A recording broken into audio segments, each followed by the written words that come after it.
you're looking for. It's me, Yoki. It's a style.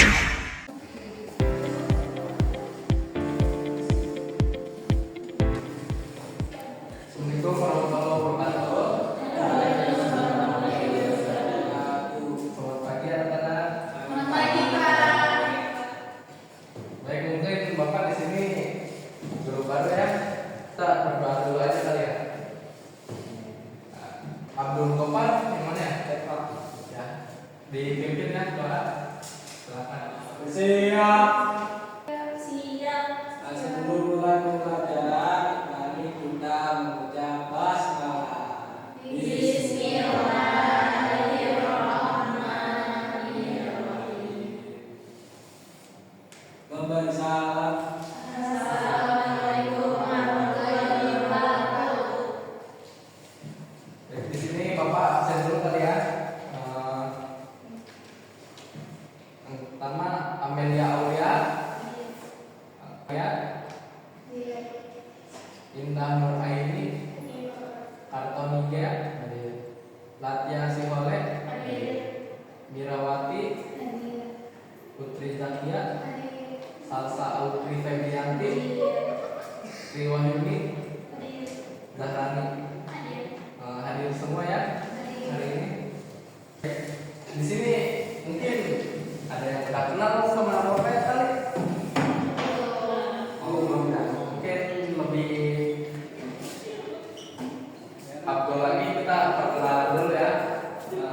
Perkenalkan nama Bapak Wira Gusti Anugrah, biasa dipanggil Wira. Di sini Bapak mengajar pelajaran ekonomi.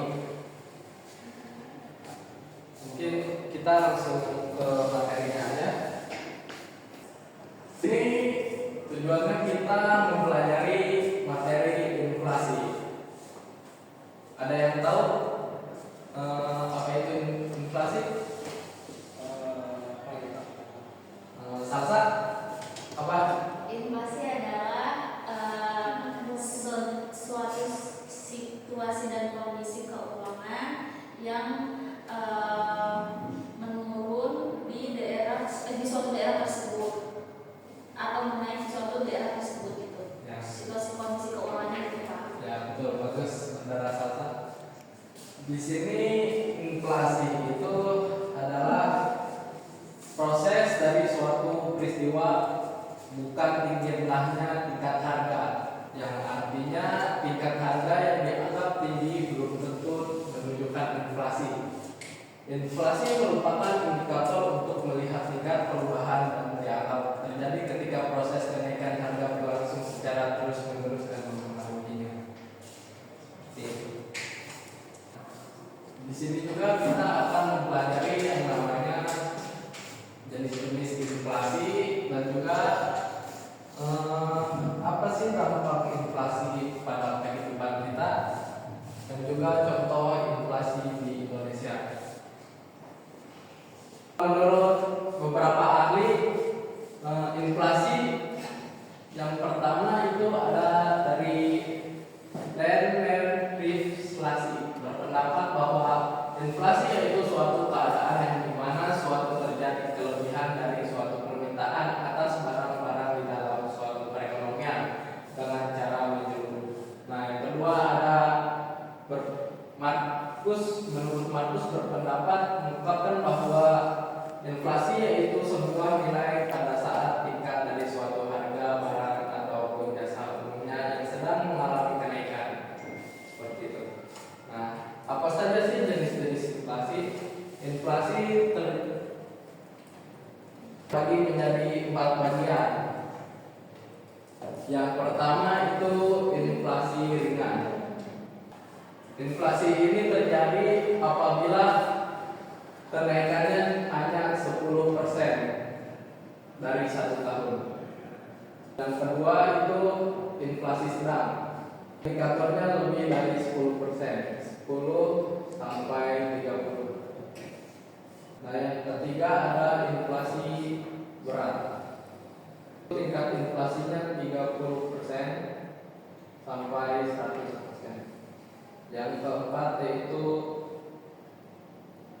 hiperinflasi, yang dimana lebih dari 100% per tahun.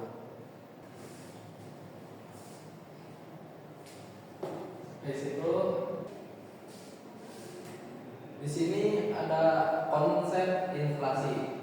Nah, konsep inflasi ini yaitu kenaikan harga barang dan jasa yang meluas dan berkelanjutan selama periode waktu tertentu yang menurunkan daya beli masyarakat disebut inflasi.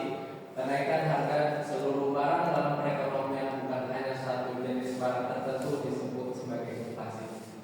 Nah, maksudnya dari sini itu yaitu tidak bisa disebutkan inflasi apabila kenaikan harga barang hanya satu atau dua barang saja. Inflasi itu terjadi apabila satu saling mempengaruhi harga yang lain. Gitu. Dari sini ada yang ingin bertanya?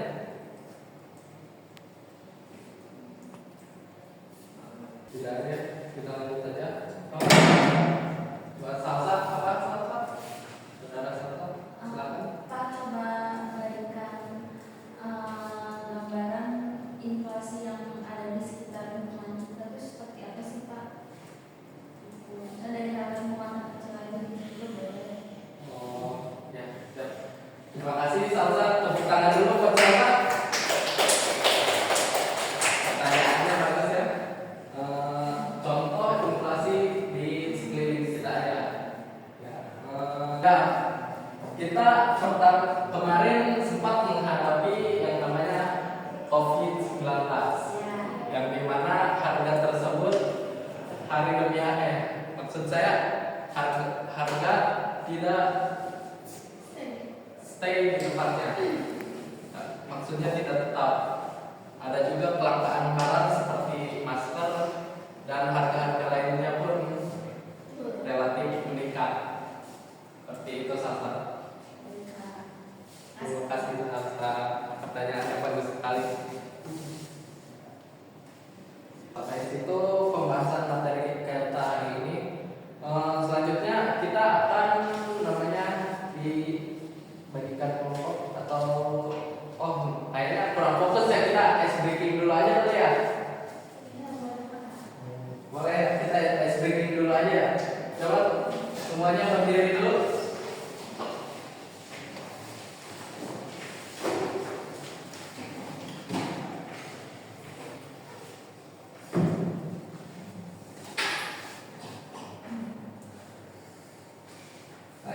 Kita ini nanti kalau Bapak ulang di sini Marina menari di atas menara gitu ya. Marina menari di atas menara. Iya. Ya. Kalau kata Bapak menara kalian kayak gini. Ya. Kalau Marina ini di atas kayak gini. Udah ngerti semuanya? Siap? Marina?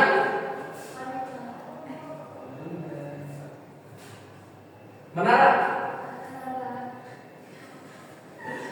Oh, Amel kurang fokus ya, Amel ya? Ya sekali lagi ya. Jadi gini, Marina menari di atas menara. Ya, kayak gitu. Menari. Marina menara. Ya,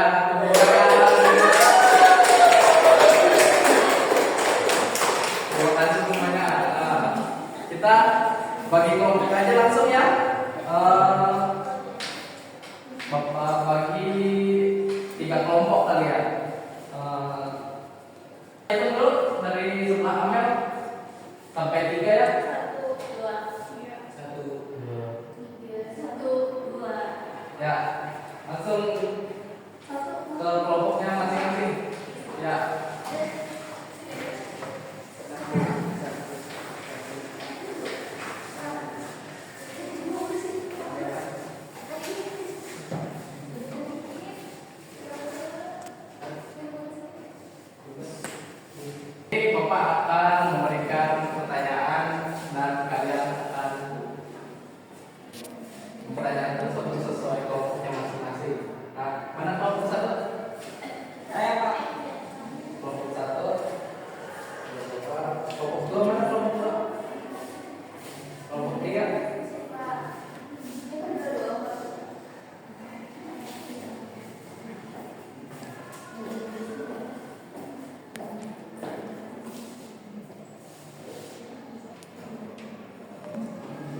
Dah.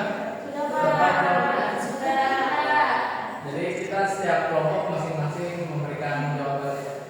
Mulai dari kelompok mana dulu? Satu. Dari kelompok satu ya. Silakan kelompok satu. Pandemi COVID-19, harga masker medis dan hand sanitizer melonjak drastis. Orang-orang berlomba membelinya sehingga permintaan meningkat tajam. Di sisi lain, pasokan terbatas karena produksi. Jawabannya adalah permintaan meningkat tajam akibat pandemi. Terus pasokan terbatas karena terganggunya rantai produksi. Ya, betul sekali. Oke, silakan kelompok satu.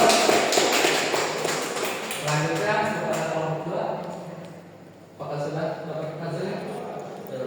Ya, silakan. Soalnya di sebuah desa ada barang makan yang naik signifikan. Kenaikan ini menyebabkan harga transportasi dan barang kebutuhan pokok ikut meningkat. Akibat daya beli masyarakat menurun. Soalnya analisislah dampak inflasi ini terhadap kehidupan masyarakat yang ada di desa. Usulkan kebijakan untuk meringankan dampaknya.